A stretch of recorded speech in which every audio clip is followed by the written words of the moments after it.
welcome to the family. We also want to extend a word of greetings to the rest of his delegation and the parliamentary team that is supporting the committee. From the committee secretary, the content advisor, and the assistant content advisor. Also greetings to the parliamentary communication team, the PMG, if they are with us. Honorable members, today's meeting is geared to address two issues. It's a briefing by the Department of Transport on the National Road Traffic Amendment Bill, and also the briefing by the Department on the National Land Transport Amendment Bill. And as a result thereof, we will then after that deal with our in-house issues, the minutes, and also provide just an update in terms of the outbound mission, which is still on track. I hope Berger and content advisor will help us on that. Other than that, let me then formally open the meeting. Any apologies that you want to record to this meeting, Committee Secretary? Yes, Chairperson. We do have 3 standing apologies for the members of the committee. Honorable Khai, Honorable Landsman, and Honorable Dango, who's going for an operation. Those are the 3 apologies. And also we have received an apology from the Minister and also the Director General. Thank you, Committee Secretary, for those apologies. Honorable members, let's note those apologies. I see Honorable Boshoff has also noted a meeting at 18. Let's hope that by that time, Honorable Boshoff will be done with our agenda, and we have noted the apologies that you are recording. Without any waste of time, let me then take this opportunity to formally hand over to the Deputy Minister, just to give us an opening remarks. It looks like you want to say something, Super. Yes, Chairperson.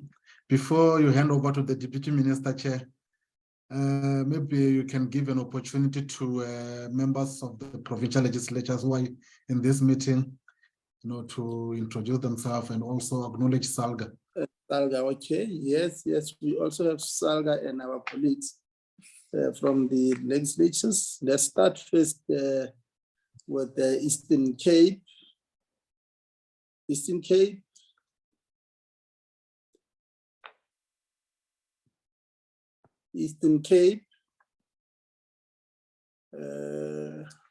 Gauteng, colleague. Free State.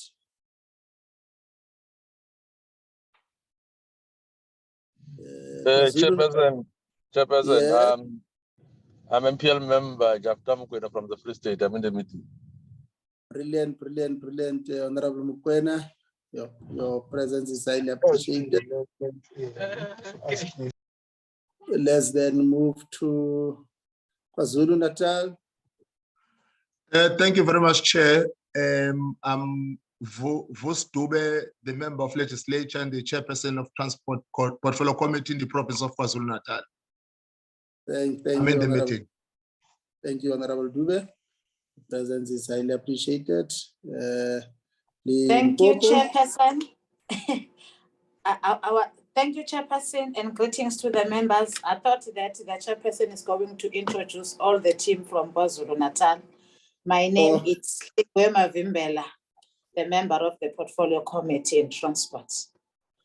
Thank you, Honorable Mavimbela. We appreciate your presence. Is that all? Or is there any outstanding delegate from KwaZulu-Natal? Okay. Limpopo.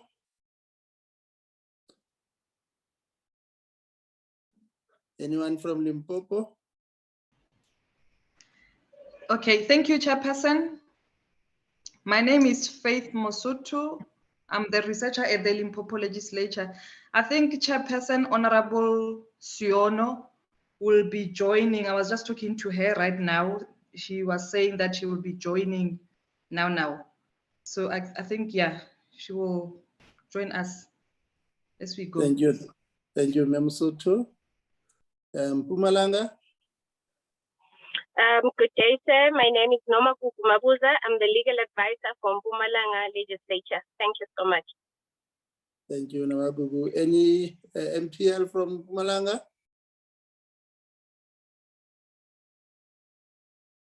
Okay. Northern Cape. Northern Cape. Northwest. Thank you, Chair. My name is Aaron Steinhams. I'm a member of the legislature and also on the Portfolio Committee of Transport and Community Safety and Transport Management. From Northwest. That's correct, Chair. Thank you, Honorable Lenans. Your presence is highly appreciated. Western Cape. Honorable Chair, must I introduce myself? No. No, you're fine, Honorable China. Okay. You are a permanent delegate, but your presence is also highly appreciated. You are a member of this committee as an alternate. Thank you. Western Cape.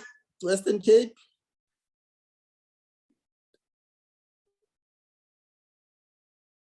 Western Cape. Oh, yes, there was somebody that was speaking. All right, Salga.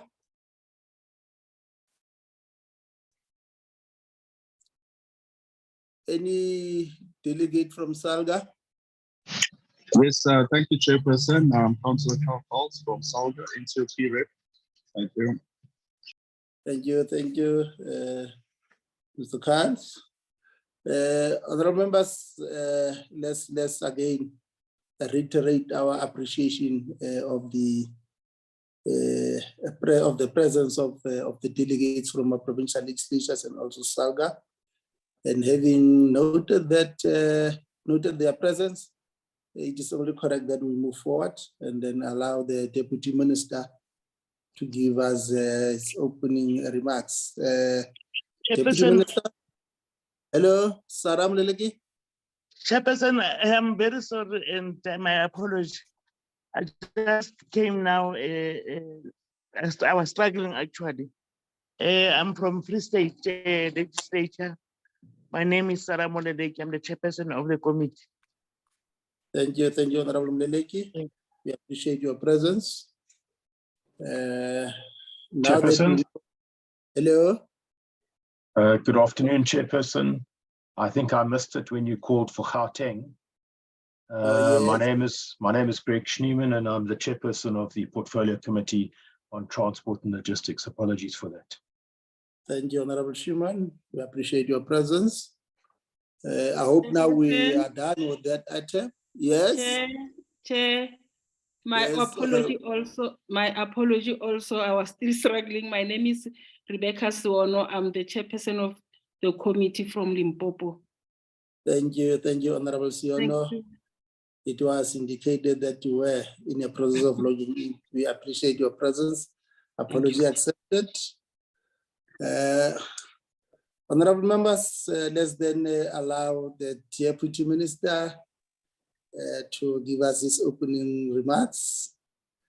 DM. Thank you very much, Chairperson. Good afternoon, colleagues. I thought the chairperson would say that it is my maiden speech. Indeed, indeed. In Parliament, there is a culture that was adopted on maiden speeches. So exactly. I will announce that it's my maiden speech. We are quite excited, GM. But thank you very much, Chairperson, Honorable Kenny Muimang, colleagues from SALGA, from provincial reps. It's indeed an honor and privilege for me to appear in front of this august committee. The apology of the minister has already been tendered, and I do present these opening remarks on her behalf. I did note that Honorable Dodovu doesn't want to introduce himself, Chairperson. I don't know if you will let it just go. I also noticed that Northern Cape is not represented, just on a side note. But Honorable Chair, we come before you to present to you the amendments or the bill presented to yourself on the reintroduction of the National Road Traffic Amendment Bill, which was presented in the National Assembly, and now today we are presenting to yourselves. The carnage on our roads remains an albatross on our necks that stifles our ability to maximize our contribution to economic growth. Not only is the high number of fatalities and injuries taking away productive citizens from economic activity, but it also raises the cost to the economy of moving valuable cargo on our roads. We have, as a department, been emphatic that our arsenal of interventions aimed at delivering a reduction of 25% of fatalities on our roads by 2024 includes, amongst others, policy and legislative interventions. The design of our road traffic management system is premised on the appreciation that while provincial roads, traffic, and parking, amongst others, fall within the ambit of exclusive provincial competence, maintaining national norms and standards is necessary to ensure effective performance by subnational spheres of government in their executive authorities. This honorable chairperson and members and delegates is equally true of maintaining economic unity of the Republic and arrest the negative impact of road fatalities and crashes on the economy. It is important to appreciate that policy and legislative interventions are meant to ensure a safe environment for all road users. These are by no means a panacea for the plethora of challenges we encounter daily on our roads. Motorists and other road users alike must appreciate that roads are a shared space that require behavior that respects the rights of others. As a society, we have a collective responsibility to change way forward behavior that places other road users in harm's way. Behavioral change starts with each individual respecting the rules of the road and being courteous to others who share the road space. Chairperson, the competence of drivers remains one of the most critical elements that requires our focused attention to ensure safety on all road users. This challenge is exacerbated by corrupt practices found both at driving schools and driving license testing centers. If we don't tackle corruption head on, our efforts to make our roads safer are doomed to fail. The bill before the Select Committee right now provides us with more instruments to aggressively tackle the intractable challenge of corruption that continues to bedevil the vehicle and driver licensing system. Our efforts to uproot the so-called cool drink phenomena will intensify, and we will not hesitate to throw the book at those law enforcement officers who continue to allow unlawful conduct on the roads. We are similarly determined to lock up those motorists who bribe our officers in order to perpetuate their unlawful conduct with impunity. The regulation of driving schools, which is introduced in this bill, will enable closer scrutiny on the conduct of these schools and ensuring that uniform standards are applicable to all driving schools. This will also enable the Inspectorate of Driving Schools established by this bill to hold these schools accountable to the set of standards. Chairperson, improving driver competence means strengthening quality assurance across the value chain. From the time a learner enrolls for a learner's license test to the driving school until the driving license card is issued. It is for that reason that stricter rules are being introduced to address cheating by learners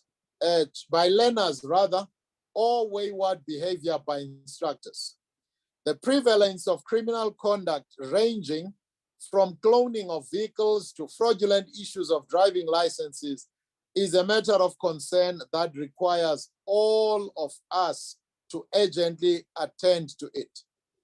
In conclusion, Chairperson, honorable members and delegates, the strengthening of the regulatory framework through this amendment bill will provide us with more instruments to hold the motorists accountable on the road. We call upon motorists on all organs of civil society to work with us in instilling a culture of mutual respect and responsible conduct on our roads. The law and regulation can only take us so far. The rest relies on our common resolve to arrest reckless behavior in our road traffic value chain. As the saying goes, road safety begins with me. Thank you very much, Chairperson. I appreciate the opportunity. I have with me the delegation, which I believe is led by Ntate Mukonyama. I'm not sure who it is, but they will be able to take the committee in detail. I will be on standby, Chair. If I need to intervene at any stage, I am here. Thank you so much for the opportunity. Thank you, Deputy Minister. Indeed, a maiden speech, Deputy Minister. It's always good to have one of the team ascending to the high echelons of these areas of deployment. I guess the Deputy Minister will indicate to us who's going to present on behalf of the department. Yes, DM. As I said, let me double check. I think it will be Ndades Kudo. Is it you? Sorry for that, Chairperson. This is a problem of maiden speeches. Good afternoon, DM. It's Mweke TM here. Is it you, Ndade Makhato? Yes. Deputy Minister, through you, Chair. Yes. Deputy Minister, through you, Chair. The road traffic amendment will be dealt with by Advocate Makhato, and then Matawata Mgonyamus, myself, will deal with the NLTA amendment, the second part of the agenda item. So it is Advocate Makhato. Thank you. Thank you, DDG. It's only 7 days. Yes. Advocate Makhato, the floor is yours. Thank you, Chairperson. Afternoon to colleagues on the call, the Deputy Minister, officials from the Department of Transport and other honorable members. With your permission, Chairperson, maybe let me switch on my video. I hope I can be seen. My name is Johannes Makhato. I'm in the roads branch. I'll be taking through the select committee in terms of the proposed amendments that we've put through on the National Road Traffic Act. With that said, Chairperson, I can share my presentation, and I take it that it can be seen. Now, the presentation is over 30 or so odd slides, Chairperson, and it's made up as follows: an overview which covers the background, the objects of the National Road Traffic Amendment Bill, which we'll refer to as the bill henceforth, the clause-by-clause explanation, the consultation process, parliamentary procedure, and the recommendations. With that said, Chairperson, I would want to start off by stating that the National Road Traffic Amendment Bill was passed by the National Assembly on the 27th of September 2022. It was drafted to give effect in the short term to some of the principal strategies contained in the National Road Safety Strategy 2006. The Road Safety Strategy, among other things, contains the Millennium Development Goals set out by the Ministers of Transport in Africa for the purposes of reducing road crashes, improving traffic law enforcement, improving on existing mechanisms, and creating more measures to ensure road traffic safety. Now, the bill seeks to achieve, I need to move because it has blocked my, the bill, sorry about that. The bill seeks to achieve proper implementation of the strategic interventions highlighted in the road safety strategy and address practical challenges connected therewith.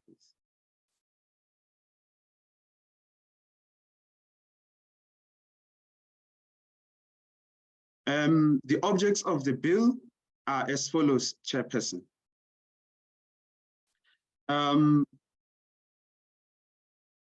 It seeks to provide for the registration and licensing of motor vehicles, manufacturers, builders, bodybuilders, importers, and manufacturers of number plates. It seeks to empower a member of the Executive Council to register an applicant as a manufacturer, bodybuilder, builder, importer, and manufacturer of number plates. It seeks to regulate the registration and grading of applicants as driving school instructors and direct how their application and registration of driving school instructors should happen. It seeks to further regulate the driving school industry and to prohibit the operation of unregistered and ungraded driving schools and utilization of ungraded driving school instructors. It seeks to ensure misconduct and criminal processes are more efficient, effective, and properly enforced and implemented.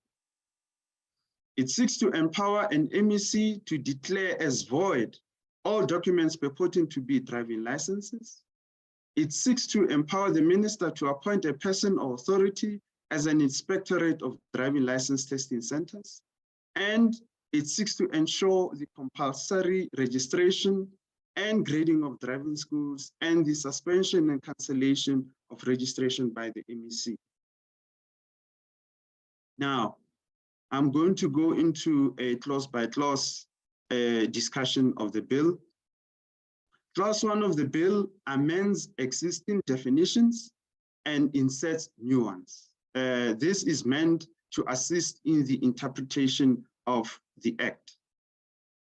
Clauses 2 and 3 amends sections 3 capital A and B of the Act, respectively, to include notice officers, reserve traffic wardens, and traffic wardens to be appointed and registered by the Chief Executive Officer or the CEO, as the case may be.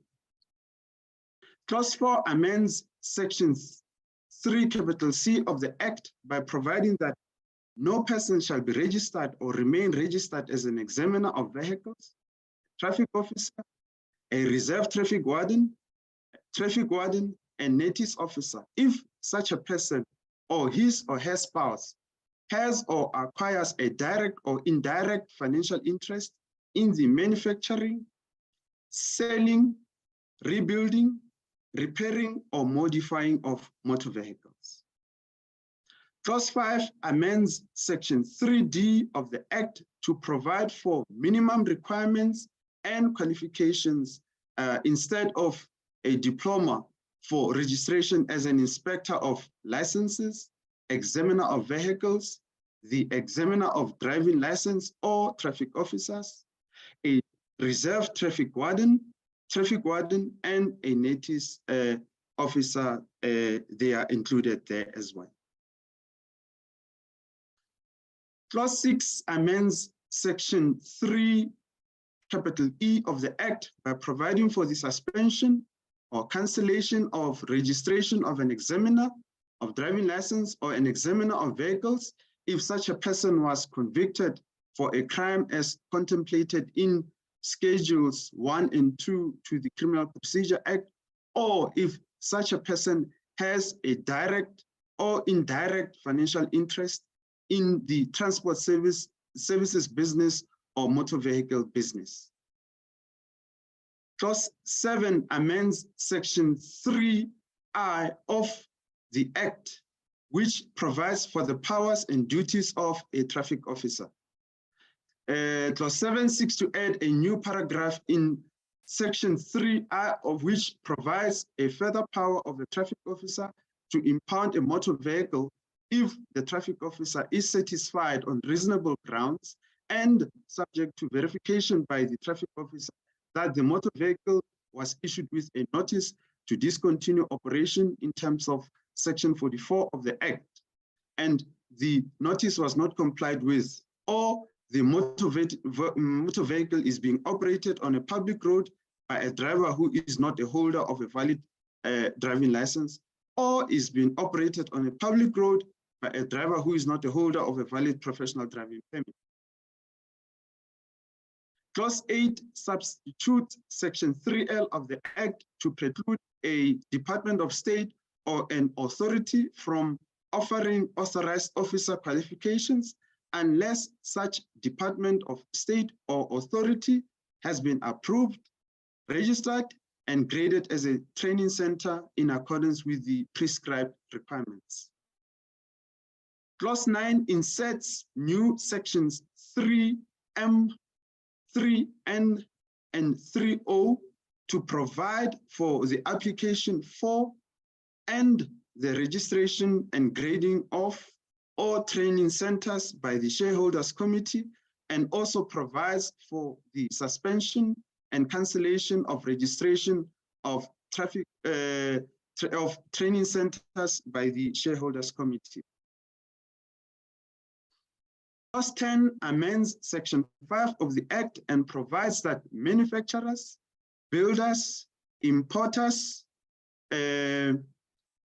must apply for registration to the CEO, and that they shall not manufacture, build, modify, import, sell, or distribute motor vehicles unless registered in the prescribed manner by the CEO. Clause 11 seeks to insert sections 5 capital A, 5 capital B, 5 capital C, 5 capital D, E, F, G, H, I, J, K, and L of the Act.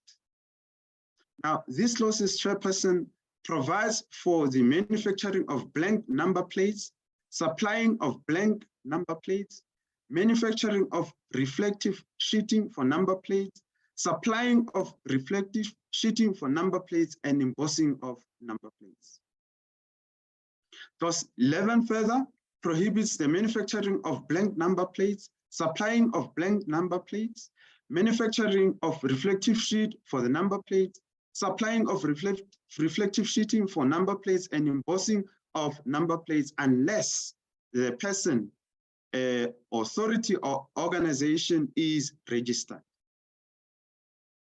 A person, authority, or organization may apply to the MEC for registration as a manufacturer of blank number plates, supplier of blank number plates, manufacturer of reflective sheeting for number plates, supplier of reflective sheeting for number plates, and embossers of number plates.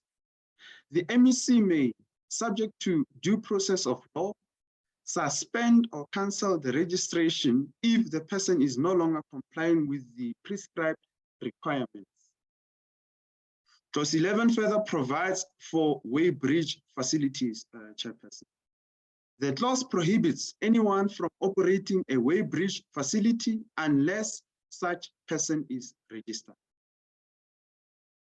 A person, authority, or organization desiring to operate a weighbridge facility may apply to the MEC for registration, and such registration may, subject to due process of the law, be suspended or cancelled by the MEC if such person, authority, or organization no longer complies with the prescribed requirements.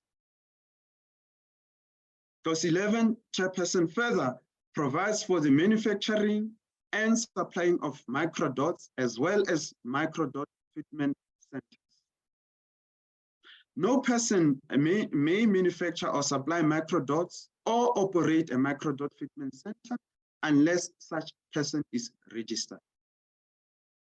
A person, authority, or organization may apply to the MEC for registration who may, subject to due process of the law, suspend or cancel such registration of such person, authority, or organization if they no longer comply with the prescribed requirements.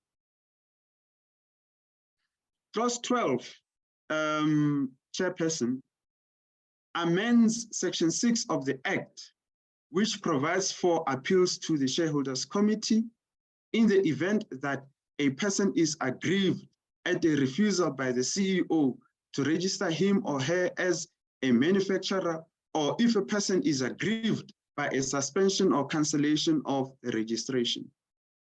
Now, the new proposal seeks to extend the right of appeal to a manufacturer of blank number plates, manufacturers of reflective sheeting for number plates, supplier of blank number plates, supplier of reflective sheeting for number plates, embosser of number plates, weighbridge facility, manufacturer of microdots, supplier of microdots, and microdot fitment centers. Clause 13 amends Section 7 of the Act by providing for the Inspectorate of Manufacturers, Bodybuilders, Importers, Number Plates, Microdots, and Weighbridge facilities whose powers and duties are to be prescribed in the regulations. Clause 14 repeals Section 8 of the Principal Act. Clause 15, Chairperson, amends Section 8, capital A of the Act by providing that a driving license center may apply for registration for the operation of a mobile facility for purposes of testing applicants for learner's license.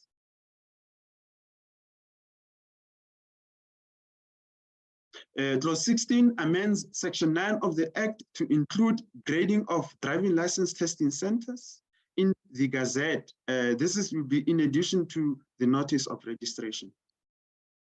Clause 17 amends Section 11 of the Act to remove the involvement of shareholders committee in the appointment of an inspectorate of driving license testing centers. Clause 18 inserts a new section 11 capital A in the Act to provide for the appointment of and the powers and duties of provincial inspectorates, whose powers and duties must be prescribed by the Minister of Transport in consultation with the relevant MEC. Clause 19 amends Section 15 of the Act, which provides for the disqualification from obtaining or holding a learner's license or a driver's license. This clause seeks to include a driving permit in the disqualification. Now, this clause also includes physical defects in the requirements for the disqualification. The CEO may attach conditions in respect of an issued license by a person who has to drive with the aid of glasses, an artificial limb, or any other aid. Clause 20, Chairperson, amends Section 16 of the Act by providing that any person who is a holder of a license authorizing the driver of a motor vehicle who becomes aware that he or she is disqualified from holding such license, they must submit license to the CEO, who must cancel the license, and if the license was issued in a prescribed territory, the CEO must notify those authorities of the cancellation. Clause 21, Chairperson, amends Section 17 of the Act by providing that a person shall not willfully or negligently issue a learner's license or authorize the issue of a learner's license, endorse or fail to endorse a learner's license, or produce, print, or manufacture any document similar to a learner's license, contrary to Chapter 4 of the Act. Clause 1 also provides, Chairperson, that an applicant for a learner's license who makes use of any unauthorized who makes use of any unauthorized aid during a test for a learner's license, or is found in possession of an aid that may assist a person in answering a test for a learner's license, shall be disqualified from reapplying for a learner's license for a period not exceeding 24 months from the date of such disqualification. The Minister is empowered to make regulations regarding due processes that will be followed before a person is disqualified.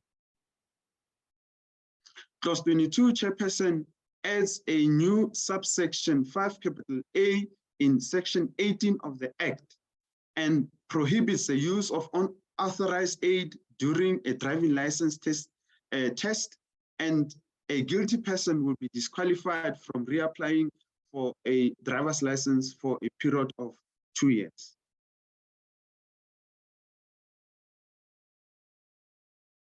Clause 23 amends Section 19 of the Act by providing that the examiner of driving license shall, on receipt of an application for submission of a driving license, if he or she is satisfied that the existing license is a valid license and that the applicant is the holder thereof, issue or authorize the issue of a driving license in respect of the class of motor vehicle to which the existing license relates. Furthermore, any person whose license has become invalid in terms of Section 18 sub 6 or 7 of the Act and who requires a driving license must apply anew for the issue of such driving license.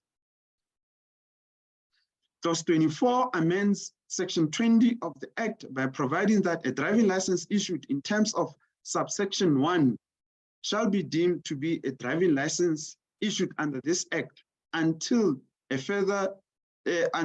date is fixed by the Minister by notice in the Gazette. Clause 25 substitutes Section 23 of the Act and provides for circumstances under which a driving license authorizing the driving of a motor vehicle which was issued in any other country, that is a contracting state to the convention, and an international driving permit which was issued while the holder thereof was not permanently or ordinarily resident in the Republic. Same shall be deemed to be a valid driving license or a driving permit. Clause 26 amends Section 25 by providing that if the holder of a learner's license issued in terms of Chapter 4 of the Act, a repealed ordinance or any prior law is disqualified from holding such license, the CEO must cancel such license if the holder of the license constitutes a source of danger to the public by driving a motor vehicle on a public road, and an affirmation or affidavit in respect of the circumstances relating to such source of danger is submitted to the CEO. The CEO may cancel or suspend such license. Clause 27 amends Section 27 of the Act in order to clarify that an amendment is made in terms of Section 18 sub 4B of the Act. Clause 28 amends Section 28 of the Act to include grading in respect of registration of an instructor. Clause 29 amends Section 28 capital A of the Act to provide that any person desiring to be registered as an instructor apply at a driving license testing center to the CEO in respect of or more classes of motor vehicles for which a learner's license or driving license can be obtained and in terms of the prescribed conditions. Clause 30 amends Section 28 capital B of the Act, which provides for the requirements for eligibility for registration of a person as an instructor. This clause adds a new requirement that a person may not be registered as an instructor if he or she has been convicted of any offense listed in Schedules 1 or 2 of the Criminal Procedure Act, or if such person has been convicted of driving under the influence of alcohol or drugs. Clause 31 inserts sections 28D, capital D, 28 capital E, 28 capital F, 28 capital G, 28 capital H to provide for the compulsory registration and grading of driving schools and for suspension and cancellation of registration by the MEC. Clause 32, Chairperson, amends Section 29 of the Act by providing that a document purporting to be a learner's or a driving license issued contrary to Chapter 4 of the Act shall, on the request of the Inspectorate of Driving License Testing Centers or Provincial Inspectorate, be declared void by the CEO. Upon his or her request, the holder of such document shall forthwith submit such document to the Inspectorate of Driving License Testing Centers, who shall destroy the document in the prescribed manner. Further providing that the CEO may, under the prescribed circumstances, condone the issue of a document referred to in subsection 1 and declare such a document to be a valid license from the date of issue of the document. Clause 33 amends Section 30 of the Act by providing that no person shall use any other person's learner's or driving license and present such as his or her own. Clause 34 amends Section 31 of the Act by providing that no person who is the owner or operator or is in charge or control or who is in charge or control of a motor vehicle shall employ or permit any person to drive that motor vehicle on a public road unless that other person is licensed to drive the vehicle. He or she must verify that such a person is licensed before such person drives such vehicle. Clause 35 amends Section 32 of the Act by prohibiting any person from driving a motor vehicle of a prescribed class on a public road except in accordance with the conditions of a professional driving permit issued to him or her, and unless such person keeps such permit with him or her in the vehicle. Furthermore, if the person accompanying the holder of a learner's license is the examiner for driving licenses, such examiner does not have to be the holder of a professional driving permit. Chairperson, Clause 36 effects technical amendments to the Act. Clause 37 amends Section 34 of the Act by adding a new subsection to provide that where a court has issued an order declaring a convicted person who is not a holder of a license or permit to be disqualified from obtaining a license, the registrar or clerk of the court shall notify the MEC concerned of such order, and the MEC shall record such order in the register for driving licenses. Clause 38 inserts Section 53 capital A in the bill and provides for the power of an MEC to delegate his or her statutory powers to another person. Although this does not prevent the MEC from exercising such power himself or herself. Clause 39 amends Section 57 of the Act to include a passenger rail agency, PRASA for short, in the authority to display road traffic signs or to remove road traffic signs in a railway level crossing over any public road. Clause 40 amends Section 58 of the Act, which provides for the authority to disregard road traffic signs, to include a person who drives an emergency vehicle in the carrying out of his or her duties, or a person driving a vehicle while responding to a disaster in terms of the Disaster Management Act of 2000, thus permitting such a person to disregard the directions of a road traffic sign, which is displayed in the prescribed manner, and in the case where such vehicle is approaching certain intersections. Such driver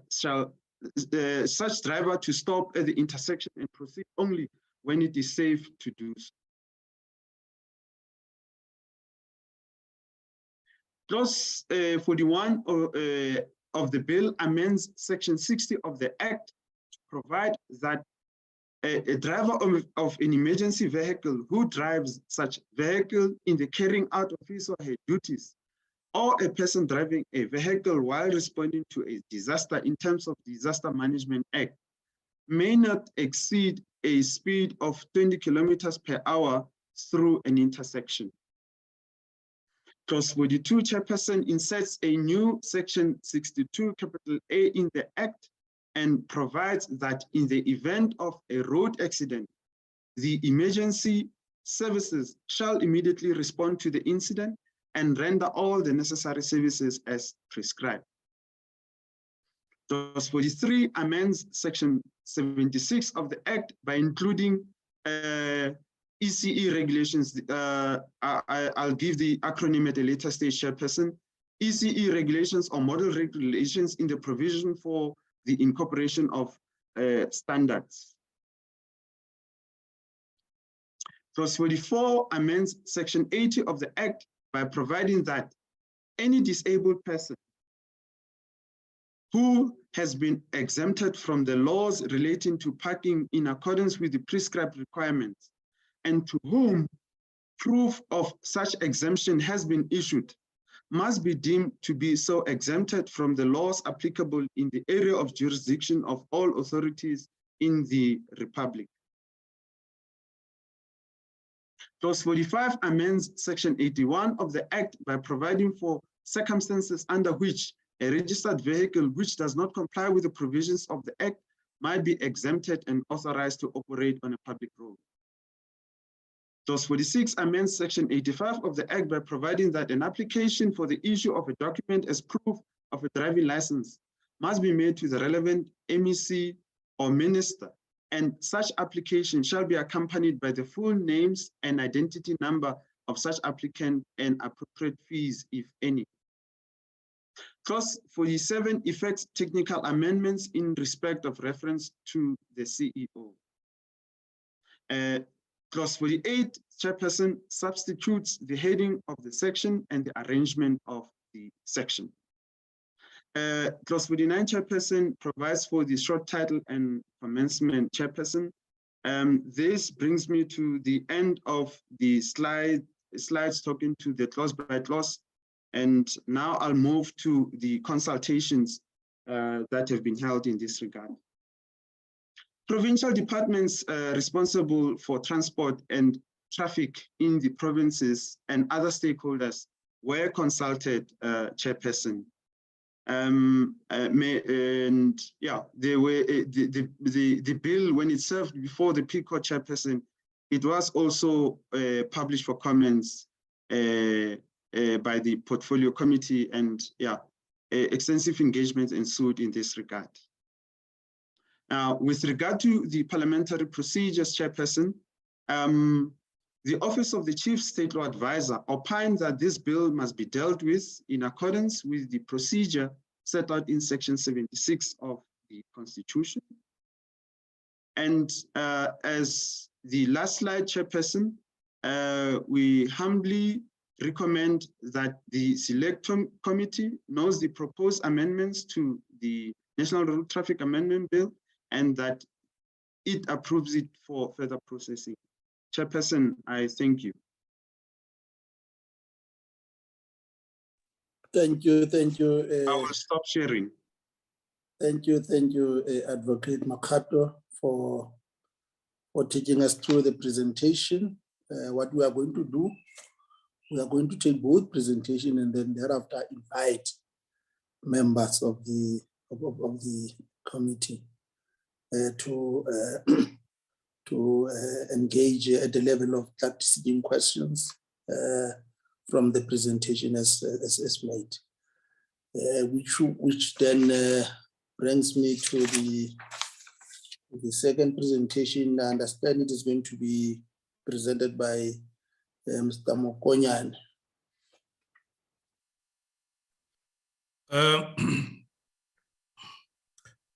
Thank you very much, Honorable Chairperson and Honorable Chairperson. Sorry, DDG. You are moving to the second one. Yes. The proposal is that I wanted to request. Sorry for that interruption.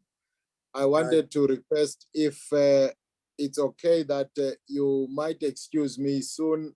I have to join some meeting with the Deputy President in the next 30 minutes, if that's okay, Chairperson. No, DM, we fully understand. This is your first few days, so galloping around will be understood. Okay, thank you so much. Thank you so much. Thank you, DM. Okay. Thank you, DDG. You may continue. Thank you very much, Honorable DM. Thanks again, Honorable Chairperson and Honorable members. I'm going to take you through the National Land Transport Amendment Bill. And if I'm allowed, Chairperson, I will stop the video for connectivity reasons and then share the presentation. No problem, Mr. Mokonyama.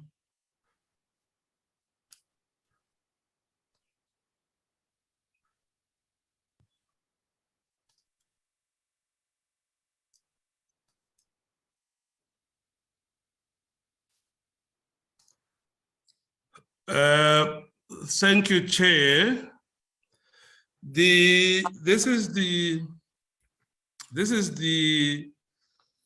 bill, amendment bill that started around 2015-16, and the bill was approved by both the National Assembly as well as the NCOP And however, on its way to be assented to and be signed into law by His Excellency, the President, in terms of relevant section of the Constitution, the President, on the advice of his legal team, raised some concerns on a few clauses, Honorable Chair and members, that might border around constitutional questioning. And he wrote back to the Speaker of Parliament to reconsider his comments. And I will therefore then deal with those particular sections. But I must also indicate, Honorable Chair and members, that we worked tirelessly with the state law advisors and the parliament lawyers to reconsider and then come up with this final bill that would only talk to the issues raised by the president and how we have dealt with them, and ultimately approved by the portfolio committee and the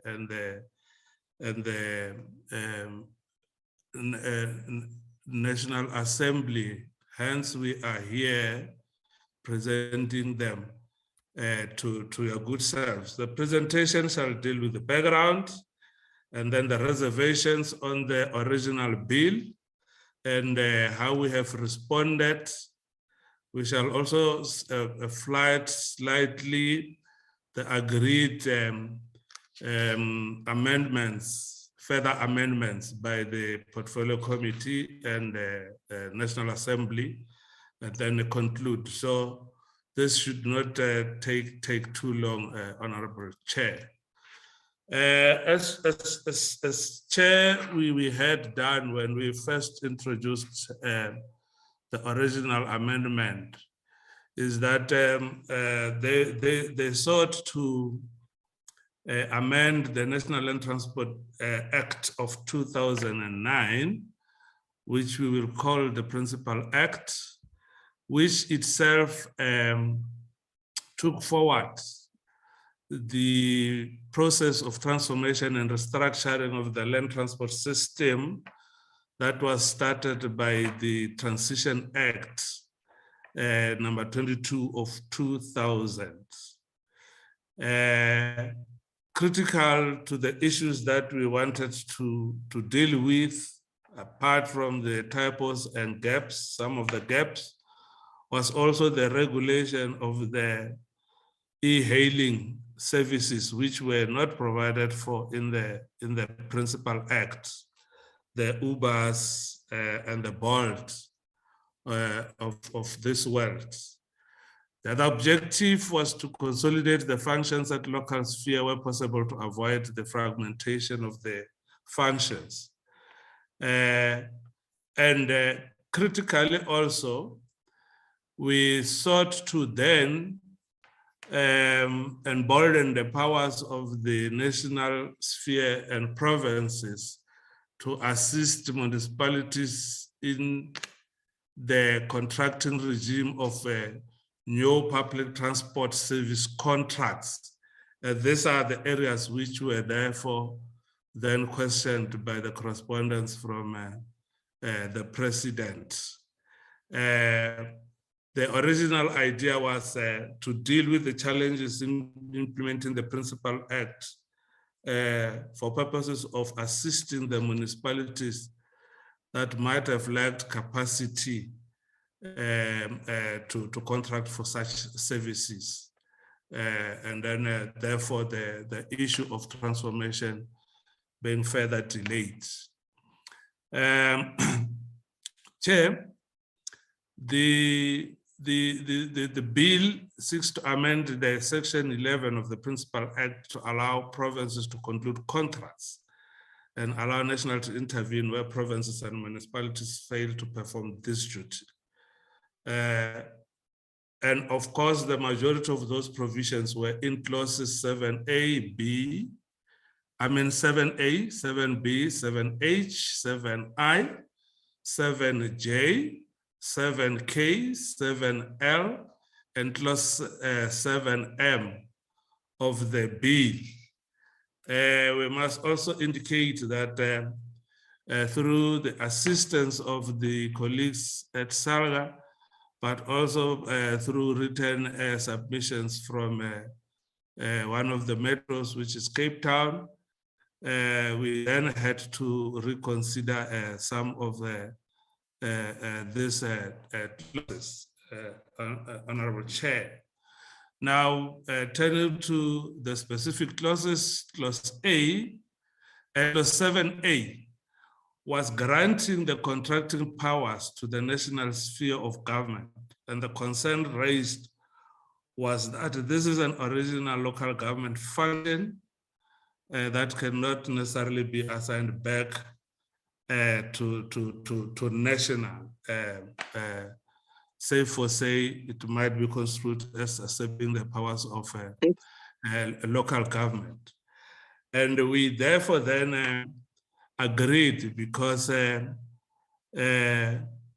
there are instruments in the Principal Act that allows for the department or the national minister, in terms of his powers and functions and responsibilities, to assist municipalities and provinces. In particular, the Section 101A provision in the Constitution and Section 139, where provinces may assist municipalities that may not be in a position to deal with contracting function. Clause 7B, the concerns raised was to the effect that the proposed amendment will be that the relevant municipalities meet the requirements. The minister and or the province must step in and conclude those contracts. Now, this there would have been construed as again accepting those powers instead of providing support. Now, we indicated as the department that even though these powers were designed to assist, if construed otherwise, they might be construed as taking over the powers. And as such, we agreed to the deletion of those clauses, 7A, 7B, and then 7H spoke about where municipalities may contract if they meet certain requirements and criteria prescribed by the minister. Again, this power of the minister, there were concerns raised that they are wide and then may not necessarily be in line with, in particular, Section 139 of the Constitution. The department agreed that this should be deleted as a consequence of all of those issues related to the contracting authorities, and this was then deleted from the original bill. 7I is a consequence of those powers that are in Section 11 of the Principal Act by the minister, to provide that municipalities should apply to the minister for exemption from the need to comply with prescribed requirements for contracting. Now, again, this was a concern was raised that this may therefore mean that they would need the minister's permission to conclude those contracts, which functions are original to municipalities. And as a consequence, we agreed that they should be deleted. This clause should be deleted, 7I, Honorable Chairperson. And then 7J is the assignment of this very same question, and consequentially, all of those newly introduced clauses that talked about contracting by the other two spheres, national and provincial, would then have to be amended and removed from the original bill. 7K continues again, Chairperson, which was to add some of those powers to the Principal Act Section 11.3 and 11.5. And this was also agreed to that they may be removed from the bill. Chair, consequentially, 7L was then also removed from the original bill.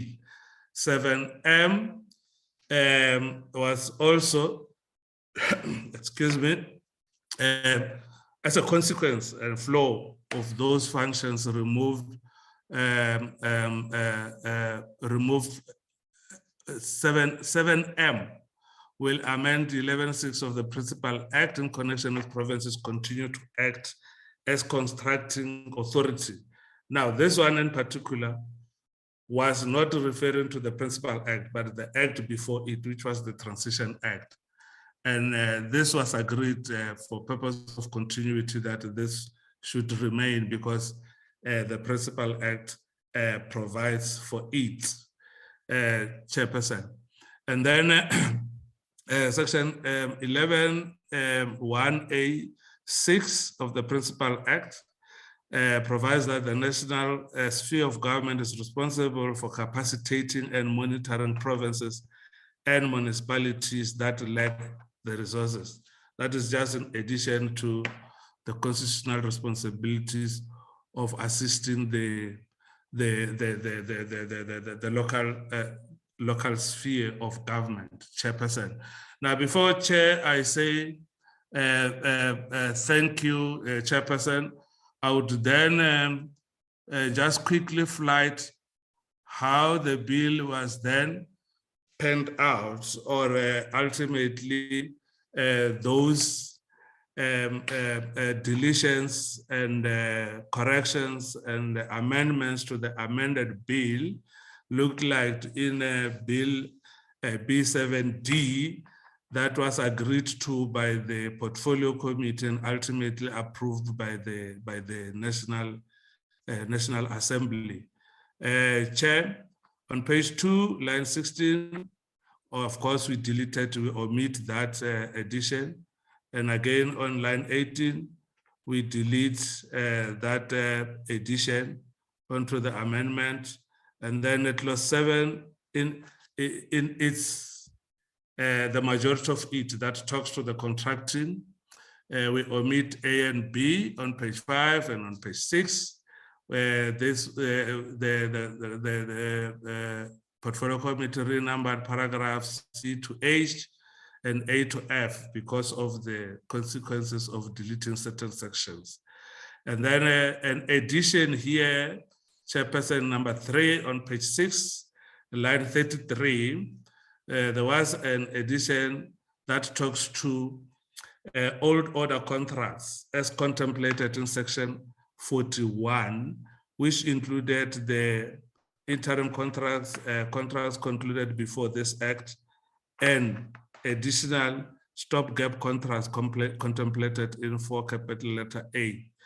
And then on page 6 from line 41, to omit again as a consequence of removing those clauses I and J and KL number 5, line 1 to omit 7K to 7L and 7M, and then to renumber N to BG because the others would therefore have been removed. Chairperson, the one other thing that we would like to mention to the committee is number 8 on page 7 from line 28 to omit, provided that the municipalities comply with the criteria and requirements prescribed by the minister. I have talked about it, that this requirement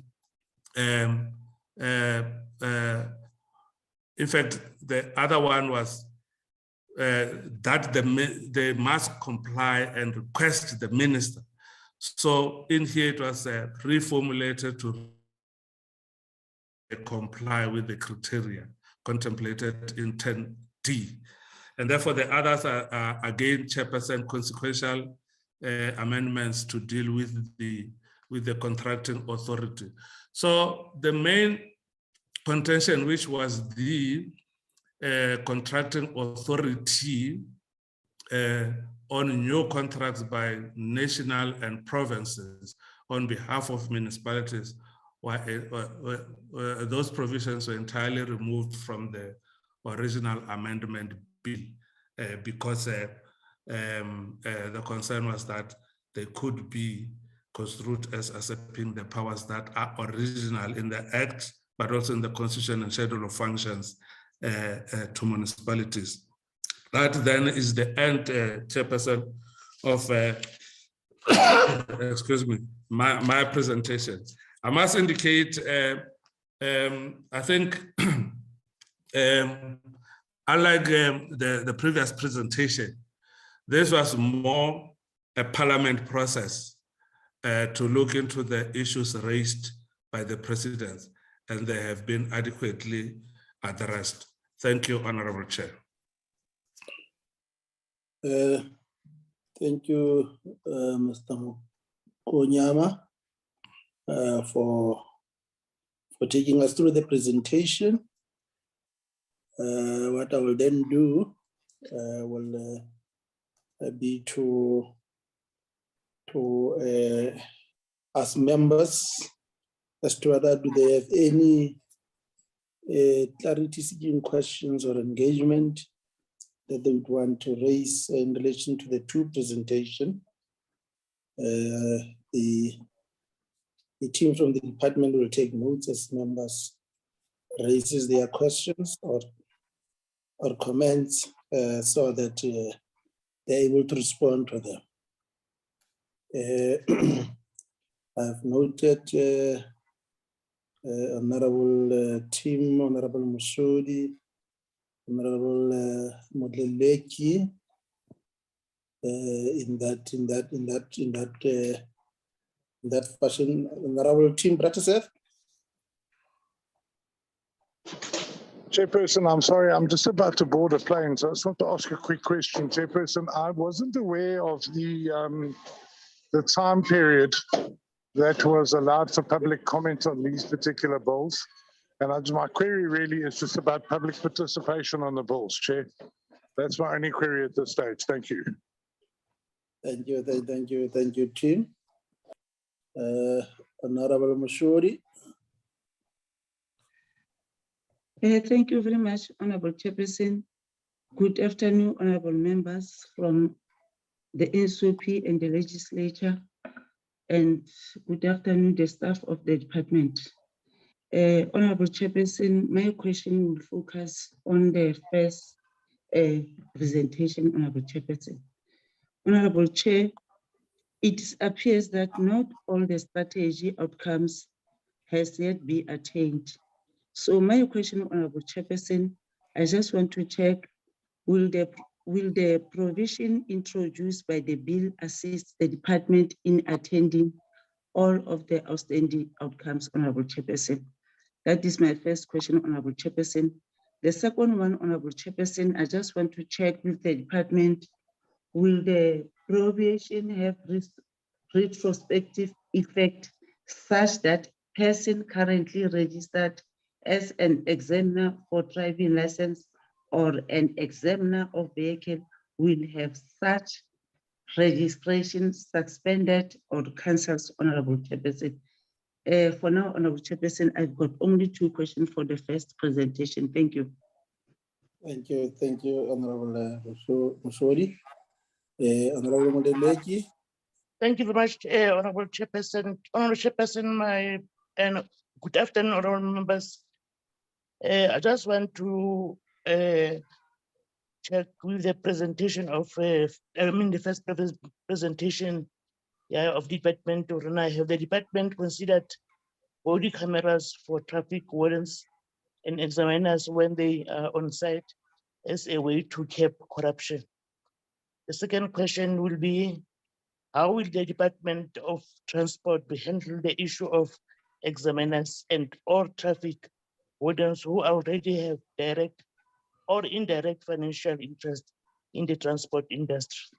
Thank you very much, Chairperson. Thank you, Honorable Mashori, Honorable Markhani, Honorable Modeleki. Was that Honorable Modeleki?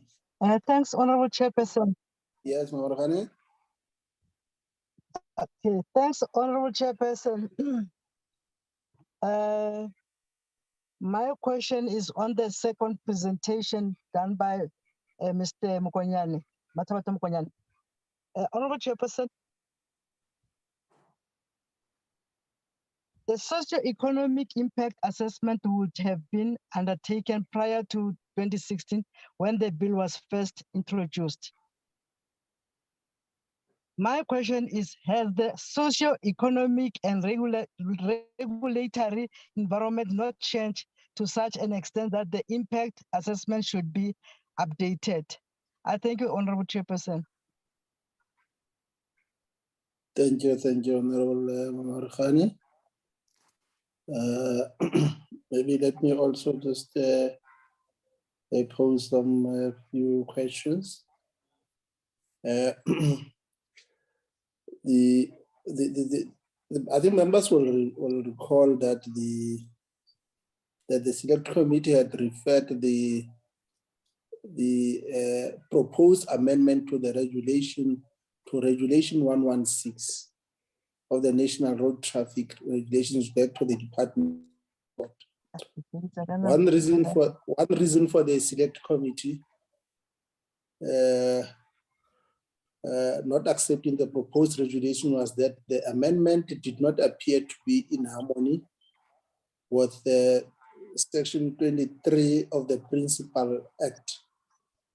The proposed amendment to the regulations had the effect that professional driving permits shall be valid only when operating a motor vehicle registered in the country that issued any such professional driving permit. With the substitution introduced by clause 25 of the bill, is it the department's intention to reintroduce the proposed amendment to regulation 116? Less than probably then give over to the department. Let me just check as whether if we covered all the questions that we wanted to pose. Advocate, you may go first. Advocate Makhato. Thank you, DDG. Let me start off with the question the chairperson has asked now, and then I'll go to the first, second, and third. Chairperson, the answer will be in the affirmative, for we have now corrected that that clause by making provision that the section be amended to accord with the regulation. So the answer, yes, will be in the affirmative, but then that won't happen up until this process is completed, Chairperson. That would be my response to the question posed. And with regard to the question posed by Honorable Breitelseth with regard to public participation. Honorable Breitelseth, the bill was, there have been two instances where the bill went out for public comments. In fact, I dare say three.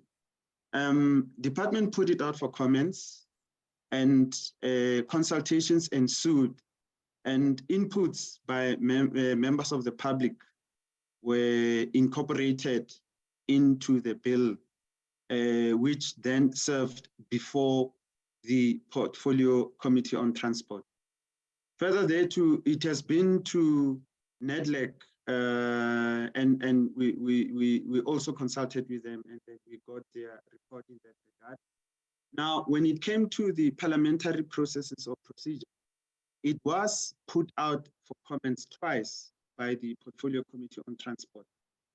And out of that, a long and protracted consultation ensued on the draft bill, to the extent that we now are sitting with a version that was approved by the National Assembly on the 27th of September 2002. I do not at the top of my head have the dates as such, but there was that publication for comments, and then, as I've explained, it unfolded in that manner. Now, coming to the question by Honorable Mushodi, that will this provision, this bill assist the department in attaining the outcomes as outlined in the road safety strategy? The answer again, Chairperson, is in the affirmative. We believe that it will. For we're not only looking at that, but then a plethora of interventions that we would want to bring. So the first of those is the bill as is currently serving before the NCOP. And yeah, will the provisions be retrospective? The answer is in the negative. The provision will, the bill will become act once signed by the president, and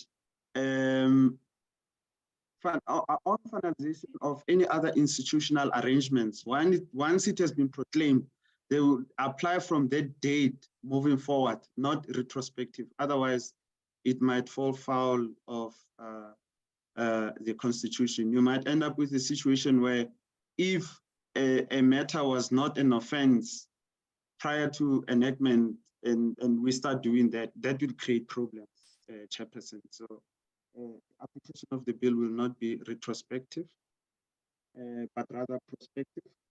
And then Honorable Mulileki asked, has the department considered body cameras? Well, those are interventions that we will be working towards with resources permitting, Chairperson, because it's a bit of an, yeah, an expense, costly, because at some stage, such was done some time back by one of our agencies, but it was, yeah, it was not something that was sustained. I have a recollection that effect was tested because you would need infrastructure and a whole lot of things in place to bring that up, and there would be cost implications in that regard. And then the other was how to handle traffic officers or wardens who have direct interest. Honorable member, this bill seeks to address that, because as it is, there is by their nature a conflict of interest, because somebody who is a traffic officer, honestly, we wouldn't want them to, who is a traffic warden or a traffic officer to have direct interest, because there will be a conflict of interest. And with that said, they might want to, in some instances, overlook the application of the law or turn a blind eye on an offense, for they would be having vested interest in whatever it is, that situation that they would be faced with. And I think I've responded to all the questions that have been posed, Chairperson. I thank you. Honorable Chair Mokonyama again. Honorable Chair, I think for the NLT amendment bill, there are two questions. One is the public participation. Honorable Chair, the original amendment bill went through the entire process of public participation, stakeholder engagement, NEDLAC, and they were agreed to, even coming into the portfolio committee, inviting stakeholders and those who wanted to make representations to the bill, agreed to with this function of contracting authority in, and it was passed by both houses of parliament. Obviously it went NA and then NCOP, and then it went to provinces again to be consulted upon. Ultimately, everything was agreed to, and it was just left with one last step of assent by the president and signing into law. And then that is when the president received further representations from those two stakeholders I've mentioned, the City of Cape Town and SALGA, talking about the constitutionality around a contracting authority function, which we had introduced in the original bill to now include national and provinces for those municipalities who might struggle and not have the capacity to contract. And those were the issues that were taken out from the original bill, because then we said there are fallbacks in the acts on how we can assist the municipalities. Now, during the PCOT, the portfolio committee processes, again, it was debated and subjected to participation by stakeholders. These amendments to the amendments or deletion of the original clauses. And that is why we are saying, I think on the advice also of the lawyers and the state law advisors, the portfolio committees, and then indicated that they are satisfied that the bill can go to the House to be debated, and then it was approved, and then it is now in the NCOP to consider what the president raised, informed by the representation he received from those stakeholders, but also legal advice he sought from his own office. And then those are the issues that we are taking out and removing. Hence, we are now here at the NCOP, so that if agreed to these deletions, then they can go back to the president to indicate that your concerns have now been addressed, mainly in the form of removing those authorities that looked like reassigning back to national and provinces on behalf of municipalities. And that would then also talk to the socio-economic impact. The socio-economic impact that was done on the original amendments. These amendments have got no socio-economic impact implications that we can think of, because it does not add any burden on any sphere of government, Honorable Chairperson. But I think the NCOP has got every right to can say that let's subject those deletions to a further seance, and then we can quickly do that. But the will, the are, and there will be none, Chairperson. As I've indicated, this was purely a parliament process in terms of the bill has been returned. These are the things we want to take out. Do you agree as the department? And we didn't have any objection to those deletions. Thank you, Honorable Chair and members. Thank you, Mr. Mukonyama. There's one point that I wanted to raise with the advocate Makgato. I think it's clause 39. Clause 39, which made reference to the expectation by PRASA to display road traffic signs. The question that I want to pose relates to why PRASA only, what about Transnet? Because I thought that this could be, it could apply both ways. Why is Transnet excluded from clause 39? Yeah, Advocate Makgato. Thanks, Chairperson. The Chairperson, we've and if this is a proposal that the NCOP would want to make as an insertion, it's something that could be considered. But Chairperson, as it is now,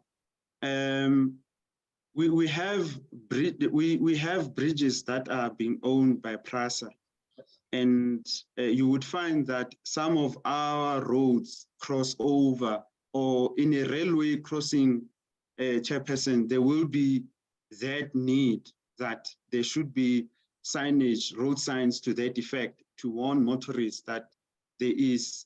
So we've just put that obligation on them as PRASA.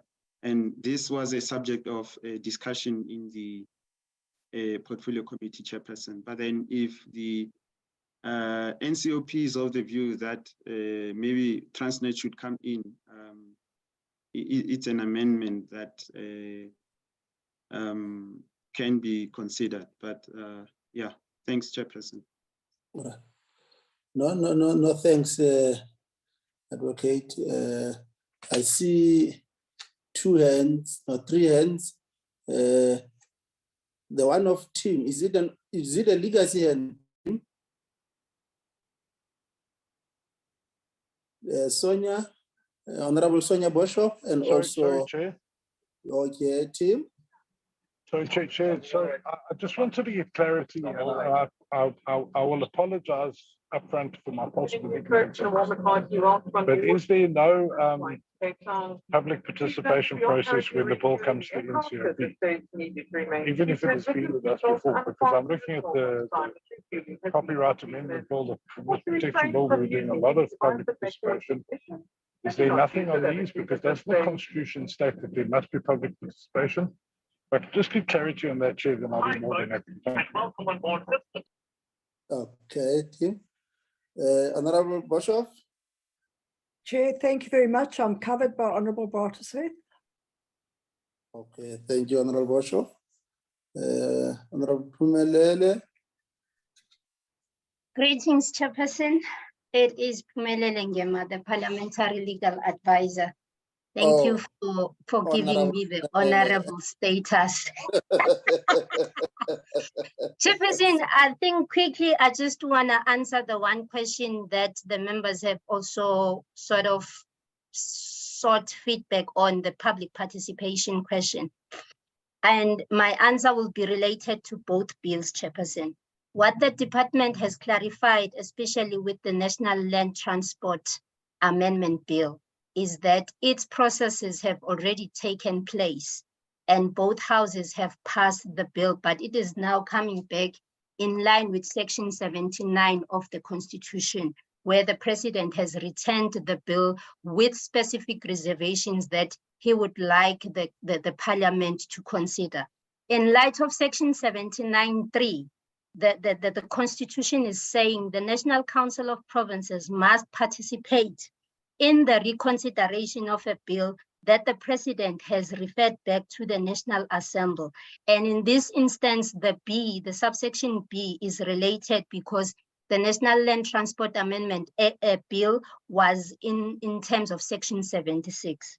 So if we go further then and look at the rules of the NCOP, which is Rule 240 as well as Rule 220. Rule 220 of the NCOP rules is enabling the public participation input from the public. However, because as I said, this is now the process that is running after the first process that Parliament had undertaken. It now goes further to take us to joint rules. And in light of joint rules, which is 205, 206, and 212, 212 basically speaks to the substance, because in this instance, the president is not having reservations in respect of the public procedure that was followed in terms of engaging the public, but it is on the substance of the bill, which in this instance is clause 7. So because it is substance of the bill, then joint rule 212 of both houses, which applies both to the National Assembly and the National Council of Provinces, is what is to be applied. And in this instance, if we look at National Council of Provinces Rule 220, as well as Joint Rule 212, there are specific requirements that if this committee decides that there is a need to take this matter back to public participation, then those requirements, including a request by 5 provinces to say that there is a need to take this matter back to public participation. But furthermore, it also speaks to an instance which the department has explained, that if the National Assembly had engaged on the processes of public participation, then the select committee may have to make its own decision and consideration whether it's necessary or not. Now, that is in respect of public participation with regards to the National Land Transport Bill, which is only to be, as a remitted bill, it must only be contained and restrained to the issues that the president has raised. Even if it does go back to the public for submissions, it will only be restricted to clause 7. And what I'm understanding as being done and what is before this committee is bill in the F version, which means it's a bill that has been processed by the National Assembly, having taken into account the reservations, the participation, as well as the comments that the department provided. So it's a process that has already undergone with the first house and resulted in some concession that the president had reservations that need to be considered, and therefore they have given effect by the resultant F bill that is before the committee today. In respect of the National Road Traffic Amendment Bill, Chairperson, this is the process starting for the first time before the Select Committee. And as the Chairperson also pointed out, some of the questions relating to the Regulation 116 issue are also addressed in this bill. And that is why in our presentation previously, we did indicate that at the time, the Portfolio Committee is seeking to address this issue. So when the matter goes, and by the decision of this committee, when it goes to the public for submissions and for comments, that is an issue that the committee can also still engage in. So in my submission, Chairperson, and to summarize what I've said, in respect of the National Road Traffic Amendment Bill, it is up to the committee to decide, in line with the 6-week cycle that is also created by the National Council of Provinces rules, that the Section 76 bills must be engaged with within a 6-week cycle unless further requests are made to the chairperson of the House as well as by the provinces. So it is up to the committee in respect of what type of public participation will take place in respect of the first bill, the National Road Traffic Amendment Bill. But in respect of the other one, which is a remitted bill through the reservations of the president, I think it's a very limited space to call further public participation, especially as the department has explained that the amendments that have gone through are seriously to ensure that there is compliance with the Constitution, and the submitters that had put them forward are actually given them in the affirmation. Thank you, Chairperson. Thank you, Mepumelela, for that clarity. Tim, are you still on this issue? No, that is a legacy hand, Chair. Thank you.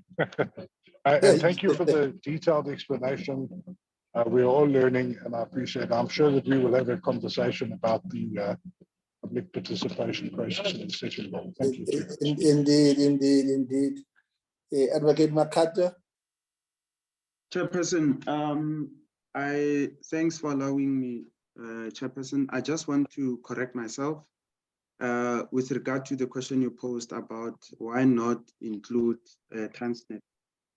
In the Act, Section 57(7) of the National Road Traffic Act, which is titled Authority to Display Road Traffic Signs.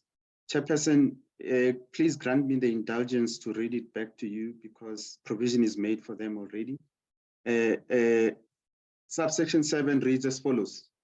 Transnet Limited or a person in its employment who has either generally or specifically been authorized thereto may, in respect of any railway level crossing on any public road which Transnet is responsible, cause or permit to be displayed in the prescribed manner any such road traffic sign as Transnet Limited or such person may deem expedient.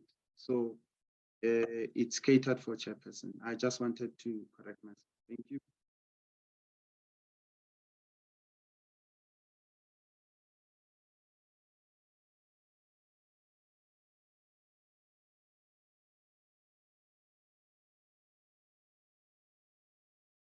The chairperson is muted.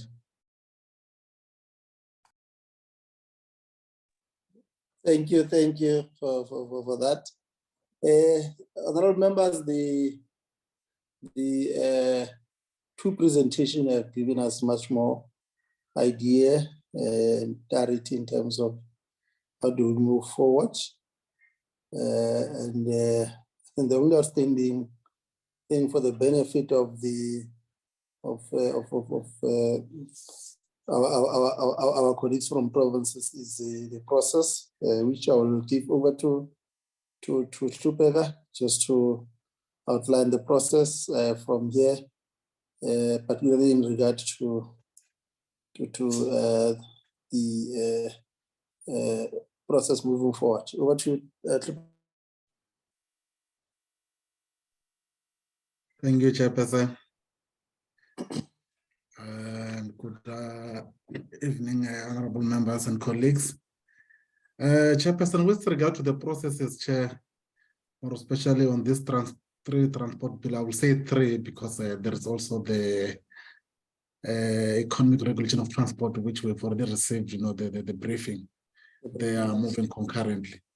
So same as the other bill expropriation that we're busy with, the expectation from here is that members are going to brief their respective provincial legislatures.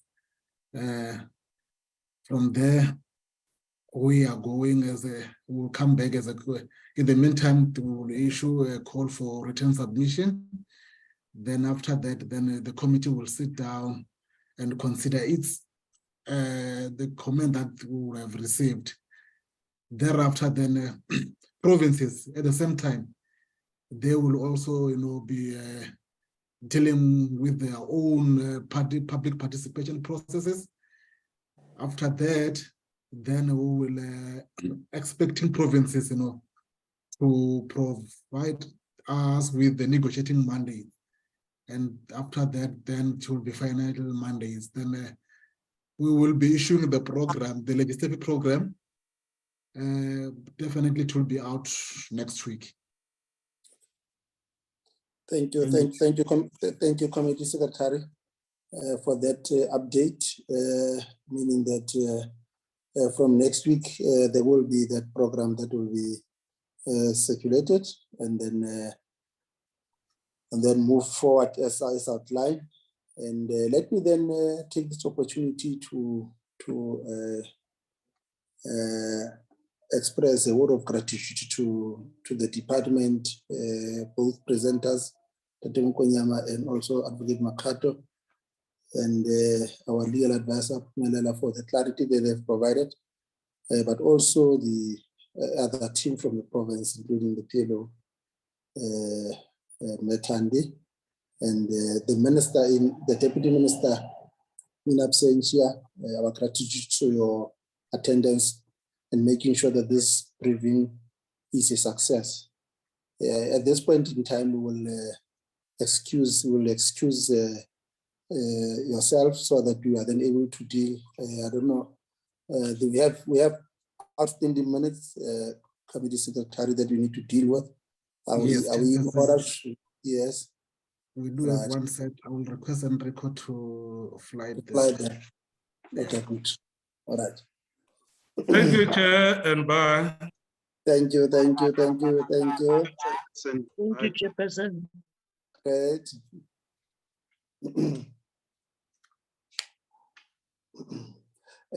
Honorable members, the minutes of the 22nd of February, were as the Select Committee on Transport, Public Service and Administration, Public Works and Infrastructure dealt with the expropriation bill and the briefing. The first was a workshop on the concept related to the expropriation. And then thereafter, we received a briefing from the Department of Public Works and Infrastructure on the expropriation bill 23B 2020. Those are the attendees of that meeting of the 22nd of February.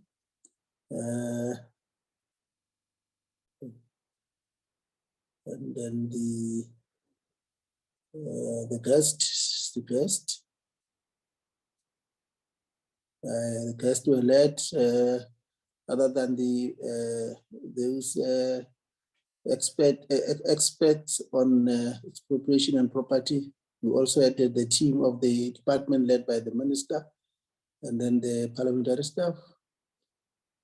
These are the issues that were covered, led by Professor Monstert of the University of Cape Town, Faculty of Law. He educated us on the origins and powers to expropriate. Where does powers to expropriate come from? Who can expropriate? What can be expropriated? And then those were the comments made by the members. And then thereafter, it was the briefing by the department where we got an open remarks by the minister. And then thereafter, we dealt with the overview of the bill. Issues identified for consideration were also outlined.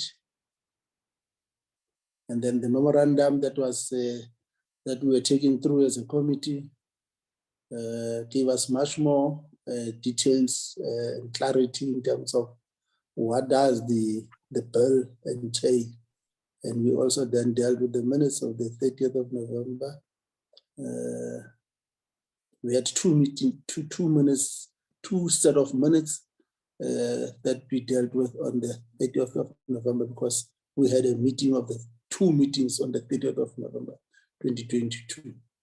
The one that started at 10, the other one started at 2. So any correction, honorable members? In the absence, can we then get a mover for the adoption of the minutes? I'll propose, Chair. Team moves. Can we get a seconder? I second, Chair. Thank you, Honorable Member Khane. Honorable members, therefore the minutes are duly adopted. And let me take this opportunity to once again express a word of gratitude to all of you, including our colleagues from provinces for having attended our meeting, ensuring that indeed as we follow the process as outlined by the committee secretary, which will be much more concretized in the program of the legislature that will be forwarded next week. We are much more clearer in terms of how to move forward. On that note, honorable members, the meeting stands adjourned. Thank you. Thank you, Chairperson. Sorry, Chairperson. Oh, we Thank forgot you, the issue of the.